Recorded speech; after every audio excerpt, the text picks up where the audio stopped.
শীতের দিনে গরম গরম ভাতের সাথে যে কোনো ভর্তা খেতেই বেশ ভালো লাগে।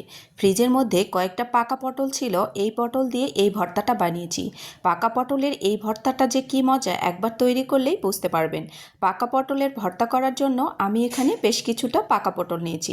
তো আমি এখানে কয়েকটা পটল আগে থেকেই কেটে রেখেছি, আরও দুইটা রয়েছে, আমি আপনাদেরকে একটু কেটে দেখাচ্ছি।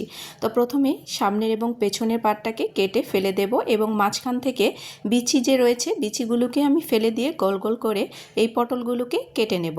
আপনারা চাইলে এখানে বিচিগুলোকে রেখে দিতে পারেন। তো ভর্তার মধ্যে বিচি আমার খেতে খুব একটা ভালো লাগে না, এই জন্য আমি বিচিগুলোকে ফেলে দেব। তো এর মধ্যে আমি এখানে দুটো আলুও ব্যবহার করছি। আলু দিলে ভর্তাটা একটু আঠালো হয়, খেতেও বেশ ভালো লাগে। তো খোসা সহ আমি দুটো আলু এখানে কেটে নিয়েছি টুকরো করে। এখন সবগুলোকে পরিষ্কার করে ধুয়ে এগুলোকে একটা প্যানের মধ্যে দিয়ে সেদ্ধ করে নেব। তো আমি এখানে পর্যাপ্ত পরিমাণে পানি দিয়ে নিচ্ছি, আর পানিটা শুকিয়ে যাওয়া পর্যন্ত এগুলোকে সেদ্ধ করে নিতে হবে। দিয়ে নিচ্ছি কিছুটা পরিমাণ পানি। এরপর ঢাকনা দিয়ে 10 থেকে 15 মিনিট মিডিয়াম আঁচে পটলগুলোকে সেদ্ধ করে নেব। তো 10 মিনিট বাদে ফিরে এসেছি, পটলের পানি একদম শুকিয়ে গেছে।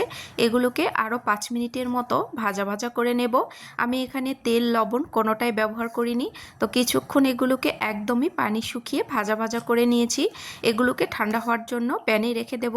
ঠান্ডা হওয়ার পরে আমি এগুলোকে ব্লেন্ডার জারে দিয়ে ব্লেন্ড করে নেব। আপনারা চাইলে পাটায়ও বেটে নিতে পারেন, তবে সুবিধার্থে আমি এগুলোকে ব্লেন্ডার জারে দিয়ে ব্লেন্ড করে নেব। তো এরপর আমি ভর্তার মূল প্রিপারেশানে চলে যাব। তো প্রথমেই আমি প্যানের মধ্যে দিয়ে নিচ্ছি 4 টেবিল চামচ পরিমাণ সরিষার তেল। এরপর এর মধ্যে দিয়ে নিচ্ছি কিছুটা পরিমাণ পেঁয়াজ কুচি। তো আমি এখানে দুটো বড় সাইজের পেঁয়াজ একদম কুচি করে কেটে নিয়েছি, আর দিয়ে নিচ্ছি 5-6টির মতো রসুনের কোয়া কুচি করে কেটে নিয়েছি, আর দিয়ে নিচ্ছি কয়েকটি কাঁচামরিচ। আমি এখানে 5-6টির মতো কাঁচামরিচ ব্যবহার করেছি। এরপর 3 থেকে 4 মিনিট এগুলোকে ভেজে নেব, যাতে রসুনটা হালকা একটু সেদ্ধ হয়ে যায়। এরপর দিয়ে নিচ্ছি 1 টেবিল চামচ পরিমাণ চিলি ফ্লেক্স। আপনারা চিলি ফ্লেক্সের পরিবর্তে এখানে শুকনো মরিচটা আস্ত ব্যবহার করতে পারেন। এরপর দিয়ে নিচ্ছি সামান্য একটু হলুদের গুঁড়ো আর স্বাদমতো লবণ। তো এগুলোকে আরও 1 মিনিট নাড়াচাড়া করে ভেজে নিচ্ছি।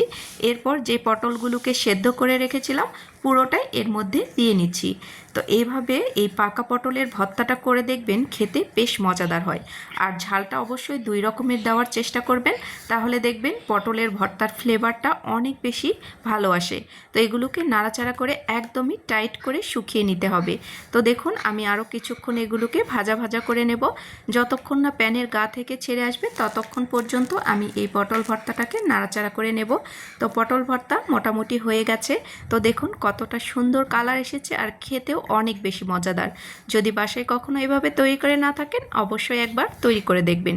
পাকা পটল ফেলে না দিয়ে এভাবে ভর্তা তৈরি করে দেখবেন, কত মজাদার হয়। এই পর্যন্তই, ভালো থাকবেন। আল্লাহ হাফেজ। আসসালামু আলাইকুম।